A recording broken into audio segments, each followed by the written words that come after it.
आज का जो विषय है आत्मशक्ति का अकूत भंडार।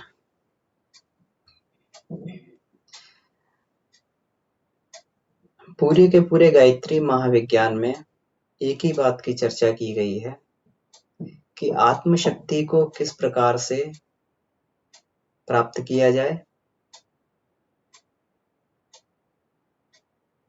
और इस आत्मशक्ति को अपने उत्कर्ष में कैसे लगाया जाए, जो मनुष्य जीवन का अंतिम उद्देश्य है, जिसको हम लोग कहते हैं कि मनुष्य का शरीर मोक्ष और मुक्ति के लिए मिला है, आत्मदर्शन के लिए मिला है। मुक्ति किससे? अपने सभी दुखों से मुक्ति, अज्ञान से मुक्ति, दुखों से मुक्ति। संसार में हम आए हैं तो गुरुदेव कहते हैं कि घर गृहस्थी को छोड़ देना, अपने उत्तरदायित्वों को छोड़ देना मुक्ति नहीं है। उसमें रहते हुए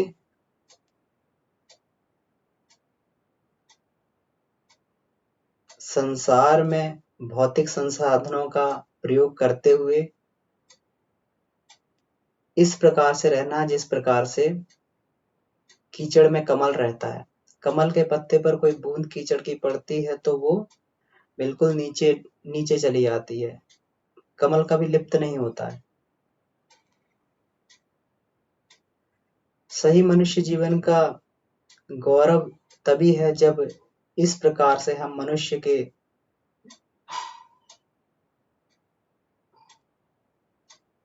जो मनुष्य के लिए भगवान ने एक मर्यादा बनाई है, गौरव गरिमा बनाई है, उसको अपनाकर अगर हम इस माध्यम से अपने जीवन में अगर आगे बढ़ पाएं और अपने लक्ष्य को प्राप्त कर पाएं, इस संसार में जो ईश्वर ने जो हमें उद्देश्य दिया है कि आत्मनिर्माण और समाज निर्माण, अपने आप को बना लिया जाए और फिर दूसरों को बनाने में अपने संसाधनों को लगाया जाए, यही मनुष्य जीवन का उद्देश्य है। और गायत्री इसमें अंतिम लक्ष्य तक ले जाती है। गायत्री का गोत्र जो है सांख्यायन बोला गया है। सांख्य का मतलब होता है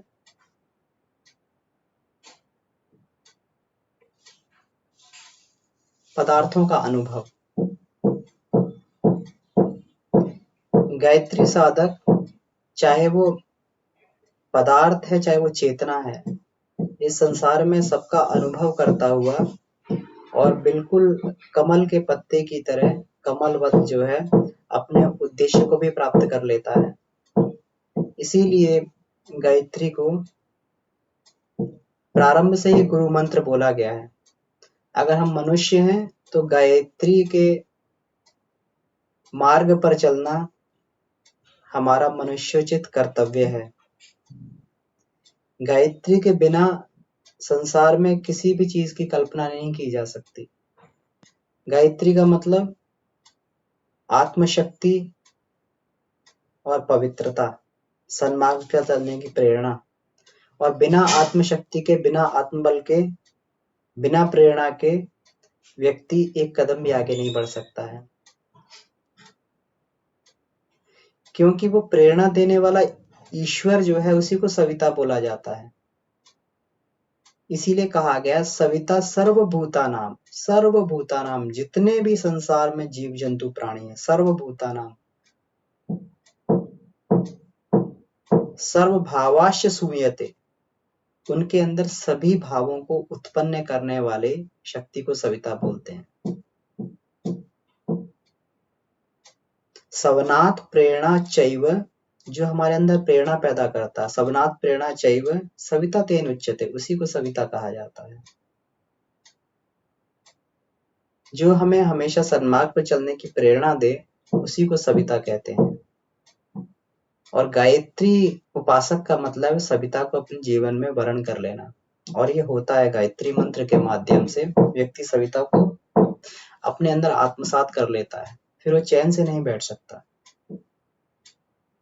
अगर कहीं पर भी कोई व्यक्ति के अंदर कोई भी प्रतिभा है, अगर उसमें वो अच्छा कर रहा है तो हमें ये मान के चलना चाहिए कि इस पर जरूर सविता की कृपा हो रही है। भले ही जीवन में किसी मार्ग पर भी, किसी भी जीवन के आयाम में प्रगति कर रहा है, क्योंकि बिना प्रेरणा से प्रगति जो है संभव नहीं होती है। तो आज का विषय जो है कि गायत्री से ये आत्मशक्ति का अकूत भंडार है, अकूत। जितनी आत्मशक्ति चाहिए, जितना प्राण बल चाहिए, गायत्री से प्राप्त किया जा सकता है, क्योंकि संसार जो है प्राणों का समुद्र है, या चारों तरफ प्राण ही प्राण है। और जितना प्राण हम अपना अंदर धारण करें, जितना प्राण हम, और प्राणों को धारण करना और प्राणों की रक्षा करना, उसको संरक्षित करना, तो ये केवल और केवल गायत्री से ही संभव होता, बन पाता है। तो युग ऋषि के शब्दों में अगर हम लोग जो है इसमें चर्चा करें तो देखते हैं, गायत्री उपासना जो है, त्रिकाल संध्या, गायत्री उपासना की त्रिकाल संध्या जो है, ये मनुष्य जीवन का कर्तव्य है, मनुष्य का कर्तव्य है, अनिवार्य बताया गया है। और जितना अधिक आत्मचिंतन, मनन, स्वाध्याय इत्यादि किया जाए तो उसका फल अधिक है, अधिकस्य अधिकम फलम, जितना अधिक करेंगे उतना अधिक फल है। इसमें कोई कहीं पर जो है कहीं पर कोई इसमें फुल स्टॉप नहीं लगाया गया कि इसमें जो है आप यहाँ पर करके बंद कर दीजिए। कई बार हमारे मन में शंका भी उठती है कि हम लोग जो है एक स्वतः स्वचालित प्रक्रिया से जो है गायत्री का स्फुरण हमारे अंदर होता है, गायत्री मंत्र जप करते हैं, गायत्री मंत्र का हम लोग जो है मनन चिंतन करते हैं एक स्वसंचालित प्रक्रिया से, तो क्या वो हमारे लिए श्रेयस्कर है कि नहीं है? तो इसमें गुरुदेव ने बताया अधिक से अधिकम फलम, जितना अधिक करेंगे उतना अधिक फल है, ये गुरुदेव बोलते हैं, ये किसी व्यक्ति की बात नहीं है, उनकी उन तपोनिष्ठ की बात है जिन्होंने 24 वर्ष तक जो है सतत 6 घंटे गायत्री मंत्र जप करके और गायत्री रूपी गंगा को इस संसार में लेकर आए, ये उन्होंने, उनकी बात है। और जीवन में उन्होंने कहा कि मैंने कभी गायत्री मंत्र को नहीं छोड़ा। इसके बाद में भी 24 जो हमारा ये 24 साल के गुरुदेव की तपश्चर्या के बाद में भी उन्होंने कहा कि हम लोग जो है 40 वर्ष तक जो है इसको अनुष्ठान को आगे इसको बढ़ाना चाहते थे। तो उसके बाद में फिर प्रतिदिन जो है 3-3 घंटे का, 3 घंटे माता जी करती थी, 3 घंटे गुरुदेव करते थे।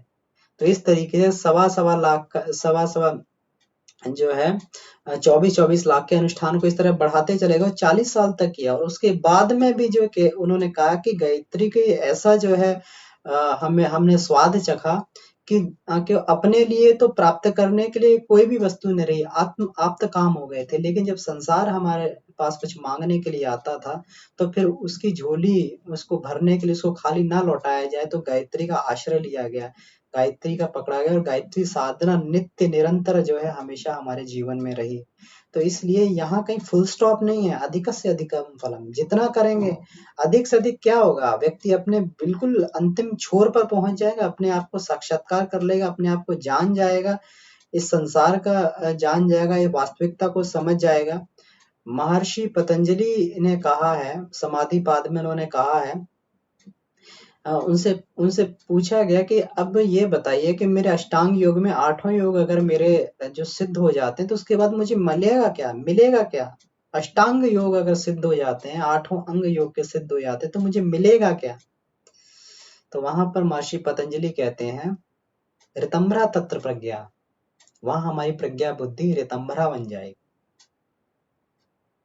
उन्होंने जो अष्टांग मार्ग बताया, अष्टांग मार्ग भी जो है ये इसी को यम नियम आसन प्राणायाम प्रत्याहार धारणा ध्यान और समाधि से योग का प्रारंभ होता है। हम लोग कहते हैं कि हमने आसन प्राणायाम कर लिया, योग हो गया, लेकिन समाधि अवस्था से सही योग का प्रारंभ यहाँ पर होता है। क्योंकि समाधि में महर्षि पतंजलि बोलते हैं कि चित्त के संस्कार नष्ट होने लगते हैं। यहाँ तक समाधि तक पहुंचते पहुंचते व्यक्ति की रजोगुणी तमोगुणी वृत्तियां खत्म हो जाती हैं, रजोगुणी तमोगुणी ग्रंथियां जो है खत्म हो जाती हैं, फिर सतोगुणी ग्रंथियों को भी खत्म करना पड़ता है। ये क्या बात हुई? सतोगुणी सत्कर्मों को जो छोड़ दिया जाए जीवन में, हाँ, इनको भी जो है पार करके व्यक्ति को आगे बढ़ना पड़ता है, तभी जो ब्रह्म से सायुज्यता होती है। नहीं तो जब सतोगुणी ग्रंथियां भी जो है बनी रहेंगी, तो तब तक जो है ब्रह्म से सायुज्यता नहीं की जा सकती। जब उसमें जब ये संन्यास वर्ण किया जाता है, तो संन्यास वर्ण में जो है संन्यास आश्रम में चोटी काट के फेंकते हैं, जनेऊ को तोड़ के फेंक देते हैं। किस लिए? जो आज तक जो है गायत्री का प्रतीक थे, उनको छोड़ दिया, उनका उद्देश्य पूरा हो गया। वो गायत्री के लिए जो प्रतीक पहने थे, वो गायत्री अब जो है रोम रोम में समाहित हो गई। तो सतोगुणी ग्रंथियों को भी व्यक्ति को जो है ये पार करके आगे बढ़ना पड़ता है। तो समाधि के बाद में जो है उसकी प्रज्ञा बुद्धि जो है ऋतंभरा में बदल जाती है। मतलब उसका भी अंतिम लक्ष्य क्या है? वो भी ऋतंभरा गायत्री ही, जो है गायत्री के बिना कोई भी ऋतंभरा और प्रज्ञा नहीं हो सकता। प्रज्ञा बुद्धि वह बुद्धि होती है जो सही और गलत का विवेक जान सके, सही और गलत का विवेक जान सके। प्रज्ञा बुद्धि नीर छीर का विवेक कर सके, हंस की बुद्धि को प्रज्ञा बुद्धि बोलते हैं। और ऋतंभरा उससे भी शुद्धतम होती है, प्योरेस्ट फॉर्म ऑफ जिसे बोलते हैं बुद्धि होती है, जिसमें फिर पूरा का पूरा संसार जो है प्रकाशमय दिखाई देता है, हर जगह ब्रह्म झलकता हुआ दिखाई देता है। एब्सोल्यूट ट्रुथ को जो है, सत्य का साक्षात्कार अगर होता है, तो ऋतंभरा बुद्धि के साथ में होता है कि संसार है क्या वास्तव में, ये वास्तव में कहाँ से बना है, कैसे चल रहा है, किस तरीके से जो है इसका उद्देश्य क्या है संसार का, तो वो ऋतंभरा बुद्धि। तो जब तक जो है वो प्रज्ञा हमारे ऋतंभरा में नहीं बदलती, जब तक सत्य का साक्षात्कार नहीं होता, तब तक व्यक्ति को सतत आगे बढ़ते चले जाना चाहिए, चाहे उसमें 1 जन्म लगे हैं, 2 जन्म लगे हैं। और इसमें कहीं घाटा तो है ही नहीं, क्योंकि जहां तक हमने जो है इस जन्म में छोड़ा, और अगले जन्म में वहीं से ही फिर प्रारंभ होता है। तो ऐसी विद्या जो कभी भी नष्ट नहीं होती और जो हमें मुक्त करा के रहती है, सा विद्यायाम या विमुक्त। अर्जुन, मैं तुझे उस विद्या का उपदेश देता हूँ कि जो कभी नष्ट नहीं होती, और वो सभी विद्याओं में अध्यात्म विद्या है, और अध्यात्म विद्या कभी जीवन में नष्ट नहीं होती। तो अध्यात्म का जो है ये वर्ण हम सबको कुछ कुछ जो है अपने जीवन में करते रहना चाहिए। तो इसमें युग ऋषि ये बताते हैं कि जब कोई विशेष प्रयोजन होता है, तो उसके लिए कुछ विशेष अर्जित करने की आवश्यकता होती है। सामान्य जनजीवन में जो है हम जो है, जब सामान्य जनजीवन चल रहा होता है, तो एक सामान्य संसाधनों से काम चल जाता है। लेकिन जब कहीं यात्रा करने के लिए जाते हैं, तो कुछ व्यक्ति जो है अपने यात्रा में जो खर्च होने वाला है, उसके अलावा कुछ और जो है अपने पास जमा पूंजी रख लेता है, कि कहीं जो है, कहीं मुझे किसी संकट का सामना करना पड़े, तो हमारे पास ये पूंजी होगी, तो ये पूंजी मेरी काम कर जाएगी। और जीवन भी एक यात्रा है। जब जीवन भी एक यात्रा है, हम लोग जो है पूंजी को लेके साथ में जब ये अपनी आत्मिक पूंजी को संचित करते हैं, तो उसमें कुछ ऐसा रख लेते हैं कि जब भी कोई हम पे कष्ट कठिनाई आ जाए, तो उस समय में हमारे लिए वो उपयोगी सिद्ध हो, हमारे लिए वो काम कर जाए। तो इसमें गुरुदेव ने कहा कि इस क्रिया को जो है किसी विशेष प्रयोजन के लिए जब हम विशेष शक्ति का संचय करते हैं, तो इसी को अनुष्ठान बोला जाता है। अनुष्ठान के नाम से इसको पुकारते हैं।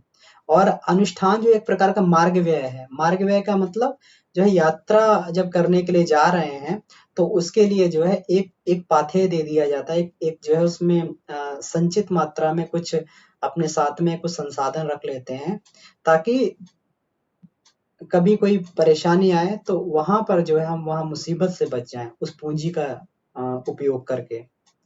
तो अनुष्ठान से भी जो है ये एक ऐसी पूंजी होती है, फिर इसको चाहे भौतिक क्षेत्र में, चाहे आध्यात्मिक क्षेत्र में, कहीं पर भी उसको प्रयोग किया जाता है। और जिस विधा से इसको इकट्ठा किया जाता है, उसको क्या बोलते हैं? अनुष्ठान बोलते हैं। कहते हैं कि जब कोई व्यक्ति जो है, अपन देखते हैं जो एथलीट्स होते हैं, जब वो लोग जंप लगाते हैं, जो लॉन्ग जंप लगाते हैं, या कोई भी खिलाड़ी होते हैं, तो वो लोग क्या करते हैं कि जब भी कोई उनको आगे जंप लगाना है, जब भी कोई उनको आगे जो है कोई खेल दिखाना है, कोई करतब दिखाना है, तो उसके लिए कुछ देर तक सांस को रोक के शक्ति का संचय करते हैं। बगुला जब मछली पर झपटता है तो कुछ देर के लिए बिल्कुल एकदम स्तब्ध हो जाता है। तो इसी प्रकार से जब हम मुसीबत पर हम लोग झपट के हम जो है मुसीबत को हम उस पर जो है उसको संघर्ष करना चाहते हैं, तो उसके लिए हम जो है कुछ देर के लिए शांत होकर शक्ति का अर्जन करते हैं। तो ये अर्जन जो है अनुष्ठान के द्वारा ही किया जाता है। अनुष्ठान एक साधक की एक ऐसी पुकार होती है जिसमें एक विशेष आकर्षण होता है और जिससे जो देवताओं का सिंहासन तक हिल जाता है। अनुष्ठान को गुरुदेव बोलते हैं एक हारे हुए की चीत्कार है। हारे हुए की चीत्कार का मतलब जब कहते हैं कि जब गज को जो है ग्राह ने मगरमच्छ ने पकड़ लिया था, तो जब सारी शक्ति उनकी चुक गई तो भगवान को आखिरी में याद किया। द्रौपदी को जब देखा कि उनके सामने कोई भी मार्ग नहीं तो भगवान को याद किया। हारे की चीत्कार है और जब हारा हुआ व्यक्ति आत्मा उसकी चीत्कार करती है तो भगवान को दौड़ के आना पड़ता है। तो ये जो है अनुष्ठान में व्यक्ति जो है अपनी आत्मा से जो है ऐसी चीत्कार पैदा करता है कि वो वो जो बात है भगवान का सिंहासन, देवताओं का सिंहासन हिलाए बिना नहीं मानती और उसमें जो है भगवान को अपने भक्त की रक्षा के लिए, अपने साधक के लिए आना पड़ता है। अब वो किसी माध्यम से भी हो। मान लीजिए हम कोई कार्य करने के लिए जा रहे हैं, कभी-कभी संसार में इस तरीके से हमारे ऊपर जो है अज्ञान का आवरण छा जाता है कि चारों तरफ अंधेरा दिखाई देता है, चारों तरफ अंधकार दिखाई देता है, कहीं पर भी कोई प्रकाश की किरण नहीं दिखाई देती। तो उस स्थिति में व्यक्ति का जो है मार्गदर्शन करने के लिए भगवान की सत्ता प्रकट होती है।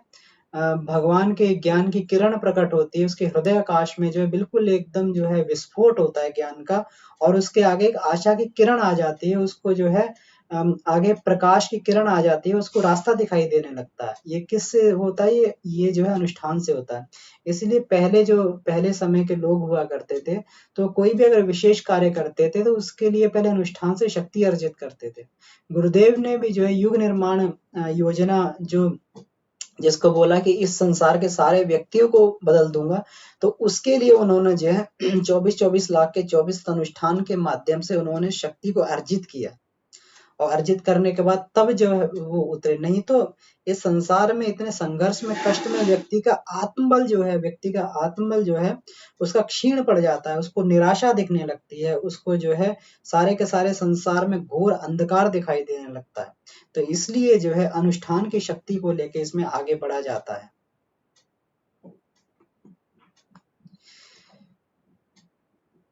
तो इसमें गुरुदेव यही बोलते हैं कि सांसारिक कठिनाइयों में, मानसिक उलझनों में, आंतरिक उद्वेगों में गायत्री अनुष्ठान से असाधारण एकाग्रता मिलती है।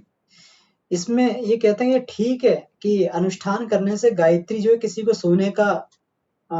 सोने की अशर्फियों का भरा हुआ घड़ा नहीं देती, पर ये भी ठीक है कि इसके प्रभाव से मनोभूमि में ऐसे मौलिक परिवर्तन हो जाते हैं, इस तरीके के परिवर्तन हो जाते हैं जिससे कठिन से कठिन समस्या का उचित हल निकल आता है, कठिन से कठिन समस्या का उचित हल निकल आता है। क्योंकि इस समय जो है व्यक्ति की जो मानसिक जो स्तर है बड़ा ही शुद्धतम हो जाता है, प्रज्ञा स्तर पे, प्रज्ञा बुद्धि में आ जाता है।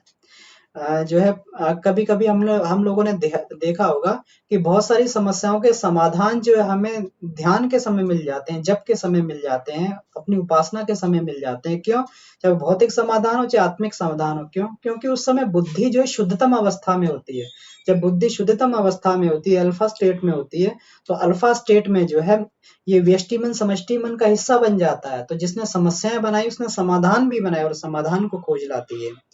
तो उपासक में ऐसी बुद्धि, प्रतिभा, सूझबूझ, दूरदर्शिता पैदा हो जाती है जिसके कारण ऐसा रास्ता प्राप्त कर लेता है कि कठिनाई में भी जो है वो रामबाण की तरह कठिनाई में सिद्ध होता है। क्योंकि जब हमारा जो है मस्तिष्क भ्रांत होता है, जब हम हमारे जो है विचारणा जो है, कल्पनाएं, मान्यताएं इस तरीके की हो जाती हैं कि हम जो है जिसे बोलते हैं असंगत, असंभव तरीके की कल्पना कर लेते हैं। जब हम लोग जो है हमारी चीजें रियलिस्टिक नहीं होती हैं, तो रियलिस्टिक गोल जिसे बोलते हैं, तो गोल हमारे रियलिस्टिक नहीं होते हैं, वो जो है उसको भ्रांत मस्तिष्क बोला जाता है। और ये भ्रांत मस्तिष्क ही जो है हमारे लिए बड़ी कष्ट का कारण होता है। जब सुखदेव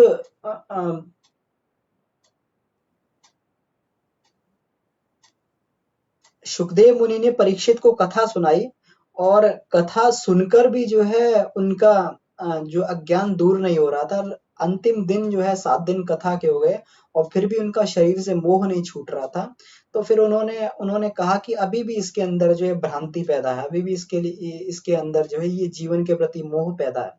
तो उन्होंने कहा, एक उन्होंने राजा की कथा सुनाई उसको, अंतिम कथा कि एक बार एक राजा था, वो जंगल में शिकार करता हुआ गया और उसको रात हो गई।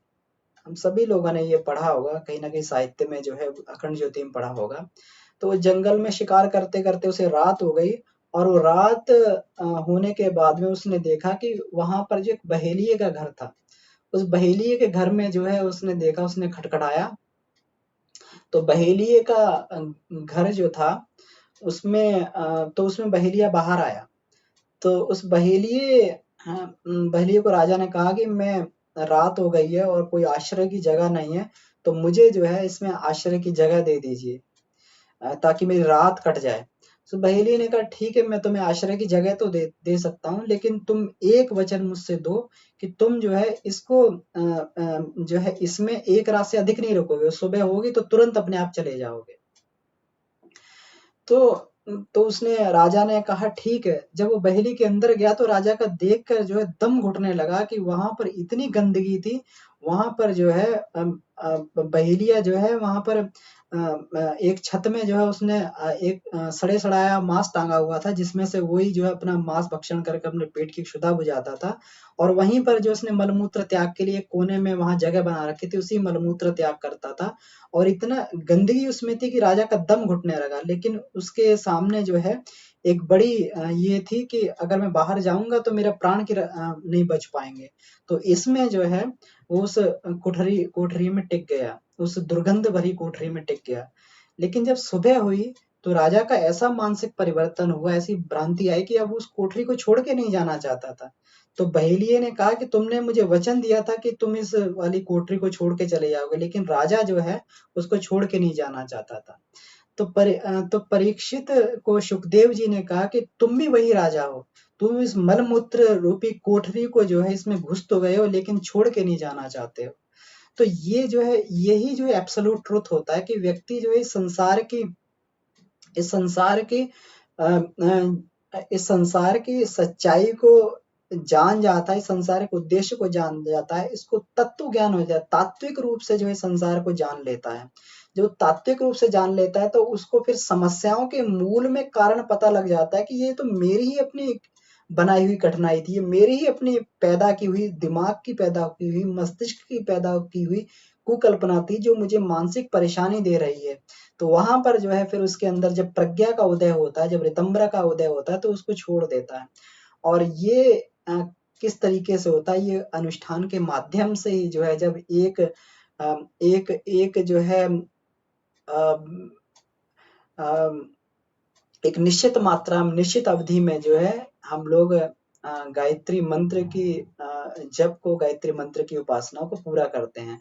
और अनुष्ठान की जो है अवधि होती है, सवाल लक्ष्य की जो जप होता है, ये इसकी अवधि और मर्यादा है। कहते हैं कि फल जो है अपने समय से ही पकता है। तो साधक के अंदर जो है ये अनुष्ठान का जो पुण्य प्रताप जो उसको दिखाई देता है, तो ये सवा लक्ष्य जप करने के बाद में ही उसके अंदर जो है एक फल पकने की मर्यादा है, जिसको हम पूर्ण अनुष्ठान बोलते हैं। 24,000 के अनुष्ठान को लघु अनुष्ठान बोलते हैं और इसको पूर्ण अनुष्ठान बोला जाता है। तो इससे जो है ये पकी हुई साधना जो मधुर फल देती है और इससे व्यक्ति सारी की सारी कठिनाइयों को पार करके अपने जीवन में आगे बढ़ने लगता है। तो ठीक है, तो आज का जो है यही है। फिर अनुष्ठान को किस तरीके से किया जाए, क्या विधि है, इसकी अगली कक्षा में हम लोग चर्चा करेंगे। तो आज की कक्षा को यहीं समाप्त करते हैं। किन्हीं का कोई प्रश्न हो तो पूछ सकते हैं।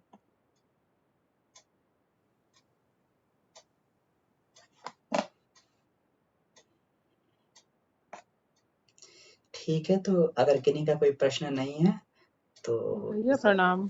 दीदी प्रणाम। हाँ जी, सभी को प्रणाम।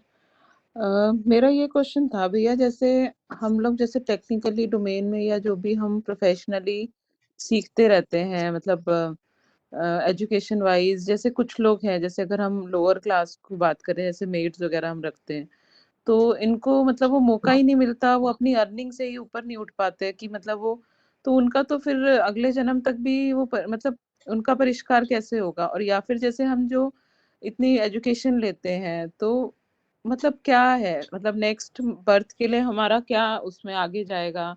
और जो लोग नहीं कर पाते कुछ भी अर्जन, उनको मतलब माध्यम ही नहीं मिलता, रिसोर्सेज ही नहीं मिलते इस तरह से, तो मतलब कुछ इसका कुछ वो बनता है आगे जाके प्रारब्ध, या कुछ कैसे रहता है? जी, तो इसमें भगवान कहते हैं योगक्षेम वहाम्यहम्, कि मैं ही योग और मैं ही क्षेम का जो है मतलब मैं ही वहन करता हूँ। तो इसमें हर एक व्यक्ति जो है, गुरुदेव ने इसमें बताया कि ब्राह्मण, क्षत्रिय और वैश्य तक का व्यक्ति जो उसके लिए गायत्री अनिवार्य है।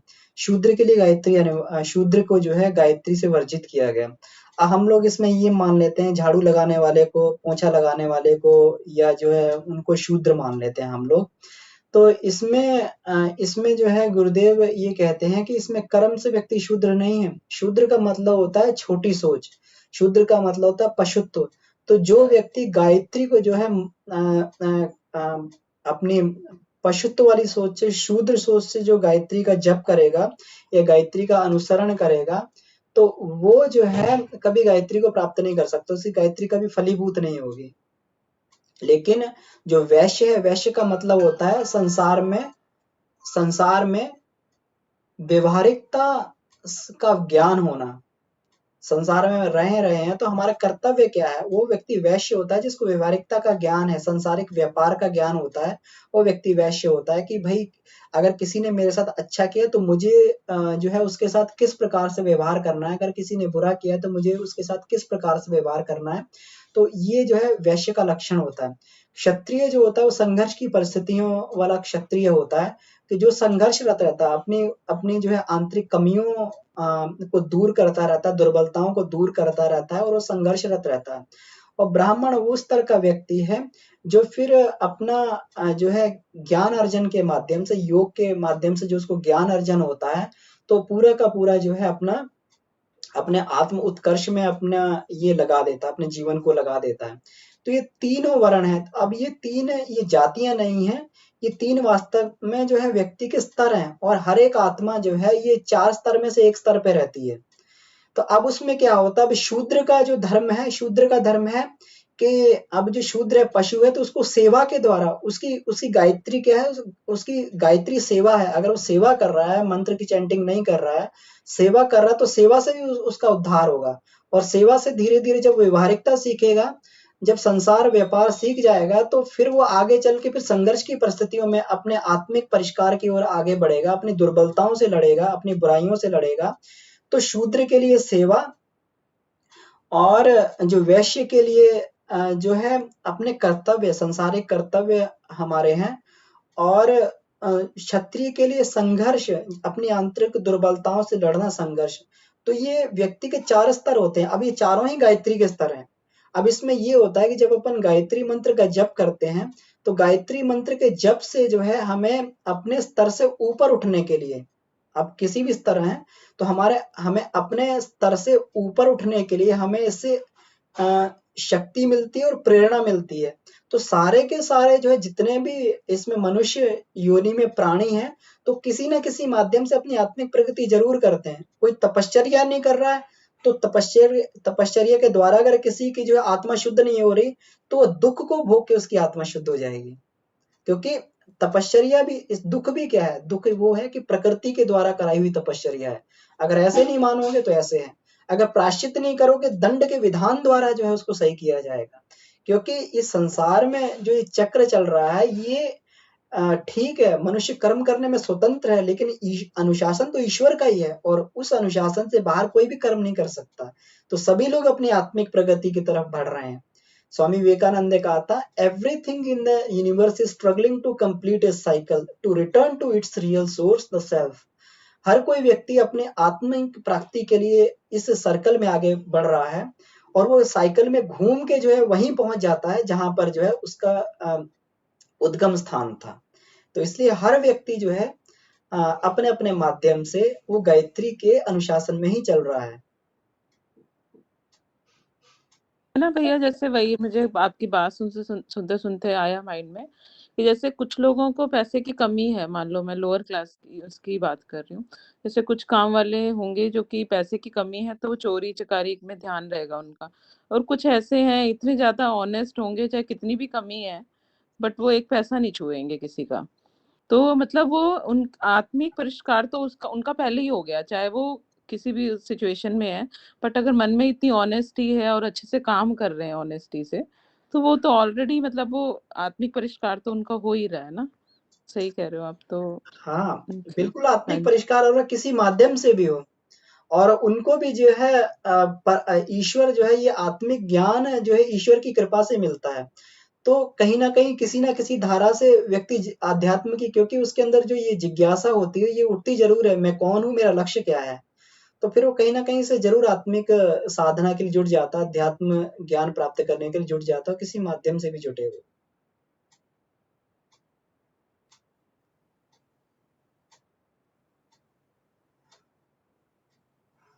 जी। हाँ जी भैया, धन्यवाद। जी दीदी, धन्यवाद।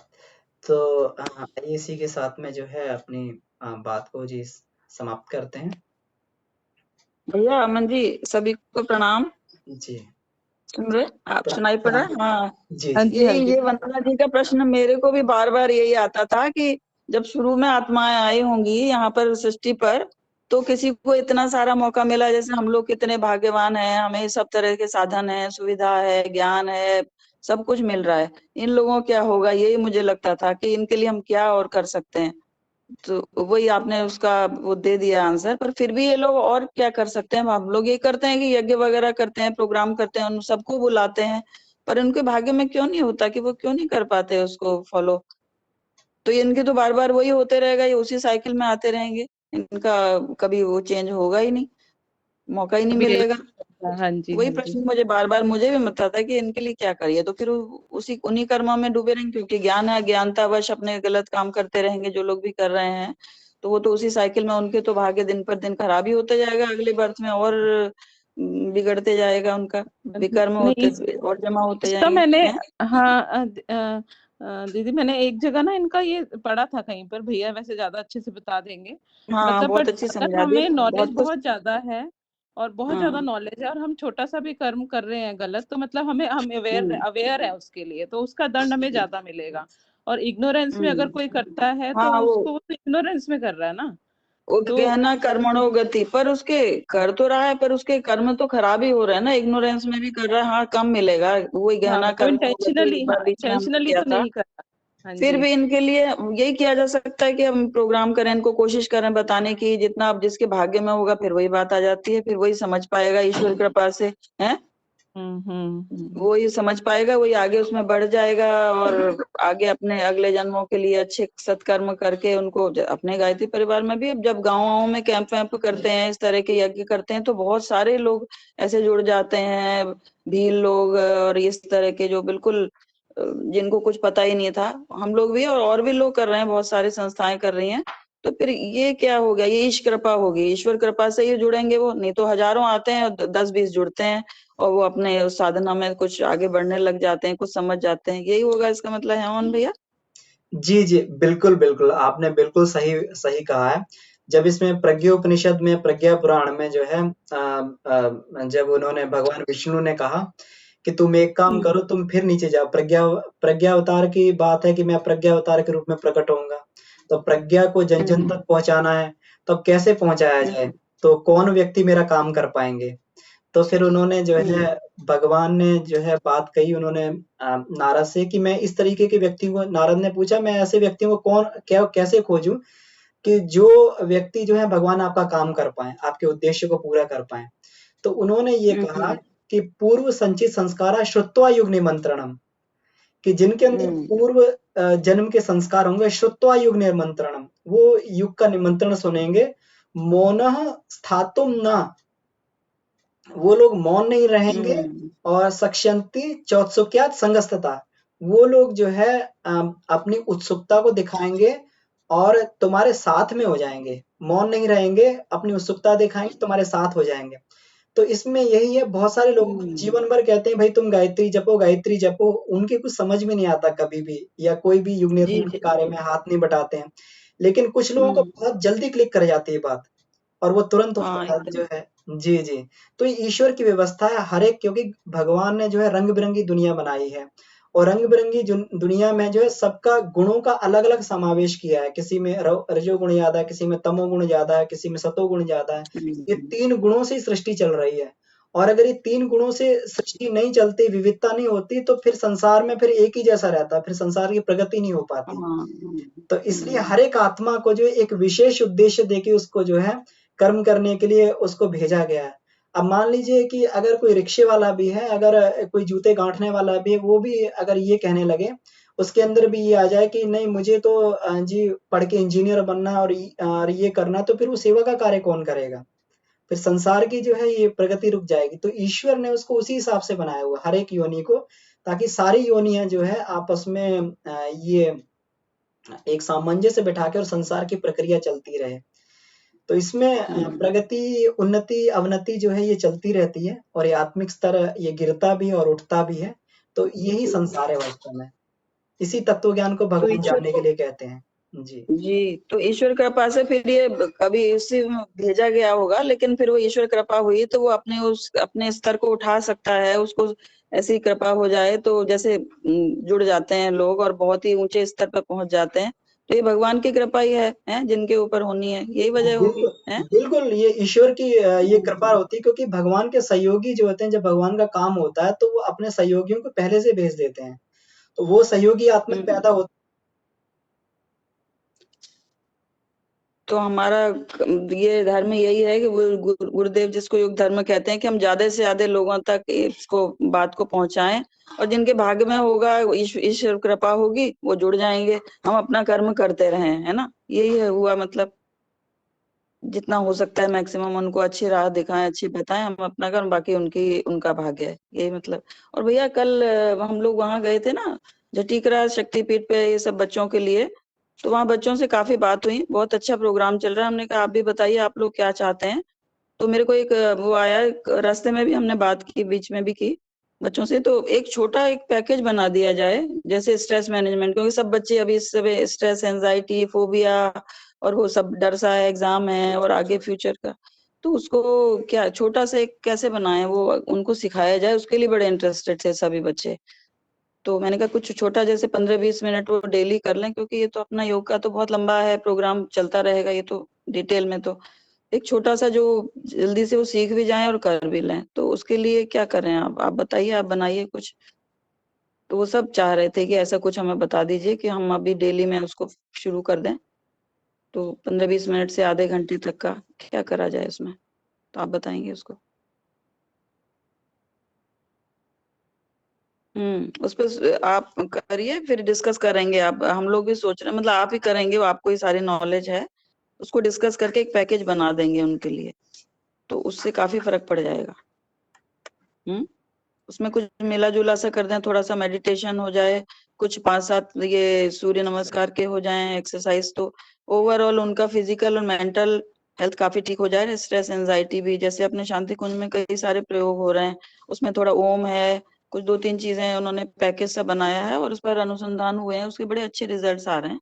तो भैया आप ये बनाइए फिर, और ये बहुत अच्छा एक मॉडल बन जाएगा, और स्कूल कॉलेजेस में हम लोग जाके बताएंगे तो उससे अच्छा फर्क पड़ेगा बच्चों में, है भैया। ठीक है जी, क्योंकि आप बहुत बढ़िया कराते हैं, आपको अच्छी नॉलेज भी है, तो सब लोग मिलके कुछ करें ऐसा, क्यों वंदना जी, ठीक है ना। ये बहुत अच्छा आइडिया है।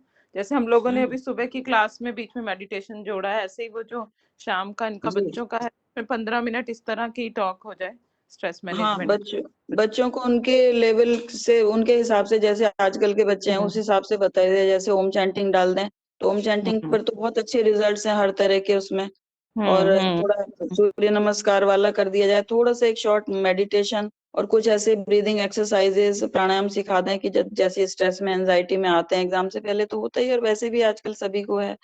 तो वो लोग फिर उसको कर लें और उनको रिलैक्सेशन हो जाए, जैसे एब्डोमिनल ब्रीदिंग है, बड़ी सी सारी चीजें हैं अपने यहाँ। तो उसका एक छोटा पैकेज बनाते हैं, और जो जितना कर सके, मतलब उनको कि भी इतने देर में आप ये कर सकते हो और ये प्रॉब्लम आती है तो आप ये कर लो, तो इससे बड़ा अच्छा फर्क पड़ेगा। तो ये क्या, बहुत सारा कॉलेज जुड़ने लगेगा, सभी को तो एक ही प्रॉब्लम है हाँ जी, हाँ जी, नहीं अच्छी है ना बढ़िया भैया? है। तो ऐसा भैया कुछ आपकी करना आवाज नहीं आ चाहिए। रही अमन भैया।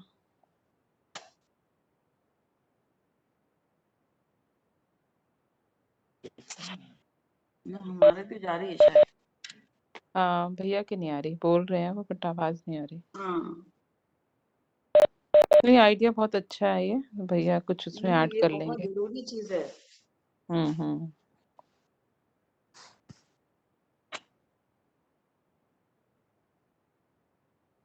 आगे को कैसे प्रोग्राम्स रहेंगे वो आप भी थोड़ा थोड़ा उनसे पूछिए, बच्चों से भी। हाँ, इसको वो हम क्या रिपीट चाहते हैं? करेंगे, फिर से जाएंगे वहां पर जो पौधे लगाए हैं उन्होंने, उनको भी देखेंगे और नए भी लगाएंगे। ठीक है, क्या ख्याल है बहन जी आपका? वंदना जी। हाँ जी, हाँ जी, हाँ जी, बस धीरे इसको बढ़ाते जाएंगे आगे धीरे धीरे। जी जी। बच्चे और जुड़ेंगे इसमें क्योंकि ये जैसे जो मैंने कल वीडियो भी बनाया है तो हाँ, पूरी बहुत मतलब सुंदर उसमें बनाया, भेज देंगे। बहुत सुंदर हाँ जी, लगा, वो बहुत सोशल अच्छा लगा मीडिया पे, मुझे। इनके यूनिवर्सिटी के सोशल मीडिया पे डाल देंगे तो बच्चों को अच्छा हाँ लगा जी है तो जी नेक्स्ट जी टाइम हो जी सकता है ज्यादा जी बच्चे जुड़े। जी। अमन जी की आवाज नहीं पहुंच रही हमारे पास, हम तक नहीं हम्म। पहुंच रही, कुछ प्रॉब्लम है मुझे लगता है वहाँ उनके नेटवर्क में। बाकी बहुत अच्छा है, धीरे धीरे जैसे अभी अमन जी ले रहे हैं उनका, इसी में बीच बीच में थोड़ा थोड़ा एक एक दो दो मिनट का डालेंगे, उसमें उनको फिर इंटरेस्ट जनरेट होगा। हाँ जी, ये प्रोग्राम हमारे मतलब के हैं, इसको हमें जुड़ना चाहिए, इस प्रोग्राम से जुड़ना चाहिए। साथ साथ जैसे अभी आप लोग डिस्कस कर रहे हैं, 2-3 चीजें उनके लिए कराए जाएं स्ट्रेस मैनेजमेंट के लिए, तो हम अभी से थोड़ा थोड़ा एक एक मिनट, आधा दो दो मिनट का उसमें डालना शुरू करें, बाद में उसको एक पैकेज रूप में 15 मिनट का बनाते हैं। मेरे ख्याल से वो सबसे हम्म। अच्छा रहेगा। ठीक है। हम्म। अभी आज भाई साहब की आवाज नहीं पहुंच रही हमारे तक, तो अभी हाँ जी, नहीं उन्होंने चैट में मेरे लिखा ख्याल है कि से सुझाव अच्छा है तो इस पे काम करेंगे। जी जी जी। ठीक है, ठीक है, प्रणाम। ठीक है, प्रणाम प्रणाम भैया। सबको। हाँ जी, ओम शांति।